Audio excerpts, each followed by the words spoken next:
Hi అండి.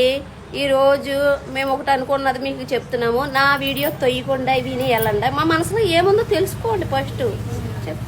మాకు చాలా కోరికలు ఉన్నాయి. కోరికలు సగం తీరి సగం తీరలేదు.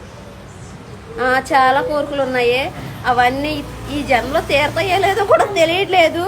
అవి ఏంటంటే ఇప్పుడు చెప్పకూడదు, ఇంకో వీడియోలో చెప్తాము. చాలా కోరికలు ఉన్నాయి. ఆ కోరికలు తీరతాయో లేదు. చాలా కోరికలు ఈ మాల్ నుండి పోయినాయి. కోరికలు తీరకుండా పోయారనుకో పిశాసులు అవుతారంట. నేను పిశాసులు అయ్యారంటే మిమ్మల్ని అట్టుకుని వెళ్ళాడతాను. పిశాసులు ఇంకా మేము దెయ్యాల్లోనూ అందగత్తి దెయ్యాలు అనుకుంట. అది కానీ మా కోరికలు తీరాలని మమ్మల్ని దీవించండి, సరేనా? ఏంటో అడగండి ఒకసారి. మీ కోరికలు ఏంటని కామెంట్ పెట్టండి, అప్పుడు చెప్తాను మీకు. సరేనా? కోరికలు ఉన్నాయి, మీకు కూడా ఉన్నాయి కదా, బయటకు రావట్లేదు. మీరు అందరూ మా వీడియోస్ వాళ్ళందరూ కోరికలు ఉన్నాయి, బయట రావట్లేదు.